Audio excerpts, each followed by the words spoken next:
Fluid control research institute की तरफ से वैकेंसी आउट हुई है रिसर्च इंजीनियर और जूनियर रिसर्च इंजीनियर्स के लिए। एक्सपीरियंस भी मांगा गया है और फ्रेशर के लिए भी है। आइए डिटेल में समझते हैं। जब आप इनकी वेबसाइट पर जाओगे फ्लूइड कंट्रोल रिसर्च इंस्टीट्यूट, तो यहाँ पर आपको देखने को मिलेगा under government of India minister of heavy industry के अंदर ये आती है डिपार्टमेंट। डायरेक्ट रिक्रूटमेंट कर रहे हैं ये रिसर्च इंजीनियर और जूनियर रिसर्च इंजीनियर्स के लिए। देखिए पूरी डिटेल समझ लेते हैं हम इसमें। रिसर्च इंजीनियर के लिए ग्रेजुएशन मांगा गया मैकेनिकल इंजीनियरिंग में, साथ में एक्सपीरियंस चाहिए इनको 5 साल का। यदि पोस्ट ग्रेजुएट है तो 3 साल का, बट हम यहाँ पर स्पेसिफिकली बात करेंगे सिविल इंजीनियरिंग स्टूडेंट्स के लिए। तो जिनका ग्रेजुएशन है सिविल इंजीनियरिंग स्ट्रीम में, अनरिजर्व के लिए एक पोस्ट है, एससी के लिए एक पोस्ट है। बट यहाँ पर आप देखें तो जो एप्लीकेशन स्टार्ट हुई है वो 24 जुलाई से ये एप्लीकेशन स्टार्ट हो गई। 24 अगस्त तक ये ओपन रहेगी। पे मैट्रिक्स काफ़ी अच्छा है, 47,600 से लेकर के 1,51,100 रुपीज़। यहाँ पर टोटल वैकेंसी इन्होंने 19 निकाली है, बट एप्लीकेशन फीस काफ़ी ज़्यादा है। तो 1180 रुपये एप्लीकेशन फीस है। ऑनलाइन मोड से आपको अप्लाई करना पड़ेगा।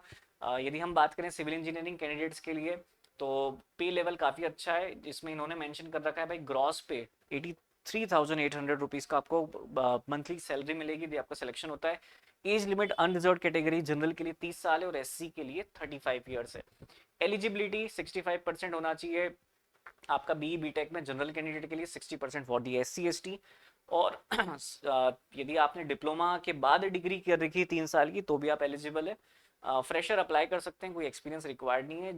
जूनियर रिसर्च इंजीनियर्स के लिए फाइनल ईयर स्टूडेंट जिनकी डिग्री 31 अगस्त के पहले पहले आ जाएगी, मार्कशीट 31 अगस्त के पहले आ जाएगी, वो अप्लाई कर सकते हैं इसमें। अब देखिए कैसे सिलेक्शन इसमें होने जा रहा है। तो fees women's SC ST PWBD के लिए कोई फीस नहीं है यहाँ पर। सिलेक्शन प्रोसेस एप्लीकेशन स्क्रीनिंग होगा based on the qualification age eligibility, इसके बेसिस पर सबसे पहले वो स्क्रीनिंग करेंगे। उसके बाद फिर एक एडमिट कार्ड आउट होगा जिसमें ऑनलाइन रिटर्न एप्लीकेशन एग्जामिनेशन होगी आपकी, जिसमें 100 एमसीक्यू क्वेश्चन आएंगे। 2 घंटे का आपको टाइम मिलेगा। मैक्सिमम मार्क्स 400 है, मतलब 4 मार्क का एक क्वेश्चन रहेगा। रॉन्ग होता है -1, नेगेटिव मार्किंग भी है यहाँ पर। हिंदी इंग्लिश दोनों मीडियम में होने वाला है। बट सेंटर यदि आप बात करें तो या तो कोयम्बटूर सेंटर आएगा या फिर कोची आएगा। सो केरला में ही डिपार्टमेंट, तो वहीं पर सेंटर आएगा, वहाँ जाके आपको एग्जाम देना होगा। पार्ट 1 की बात करें, अच्छा इसके बाद जब यहाँ सिलेक्शन होता है आपका तो डॉक्यूमेंट वेरिफिकेशन होगा। उसके बाद पर्सनल इंटरव्यू है। पर्सनल इंटरव्यू के बाद फिर आपका फाइनल सिलेक्शन होगा। सो फाइनल सिलेक्शन में यदि वेटेज की बात करें तो रिटर्न टेस्ट का जो वेटेज है वो 80% है और 20% वेटेज जो रहेगा वो इंटरव्यू का रहने वाला है। वहीं पर यदि हम इसके सिलेबस के लिए थोड़ा सा डिस्कशन कर लें तो पार्ट ए में रीजनिंग न्यूमेरिकल एबिलिटी के 15 क्वेश्चंस आपसे पूछे जाएंगे। Number system, LCM, HCF, percentage, ठीक है, ये सारे टॉपिक्स यहाँ पर हैं। पार्ट बी में कॉमन सब्जेक्ट होगा, 15 क्वेश्चंस होंगे जिसमें प्रोबेबिलिटी, स्टैटिक्स, न्यूमेरिकल मेथड पर बेस्ड क्वेश्चन होंगे, डेटा साइंस, प्रोग्रामिंग पर बेस्ड क्वेश्चन होंगे एंड मेजरमेंट प्रिंसिपल पर बेस्ड आपको 5 क्वेश्चन देखने को मिलेंगे। पार्ट सी में आपका सिविल इंजीनियरिंग स्ट्रीम के 70 क्वेश्चन होंगे, 280 मार्क्स इनका वेटेज रहेगा।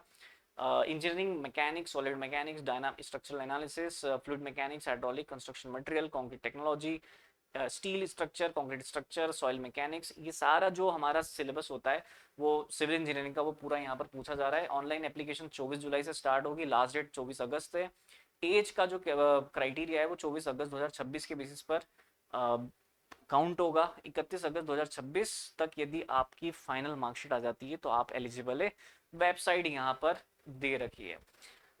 अन अकेडमी में ऑफर चल रहा है, आप लोग ज्वाइन कर सकते हैं। गेट इंजीनियरिंग सर्विसेज का कोर्स काफ़ी नॉमिनल प्राइस में अवेलेबल है। ये टेलीग्राम चैनल है जिसके थ्रू आप मेरे साथ कनेक्ट हो सकते हैं। डिस्क्रिप्शन बॉक्स में कोर्स बाय करने की लिंक आपको मिल जाएगी। कोड यूज़ कर सकते हैं APP111।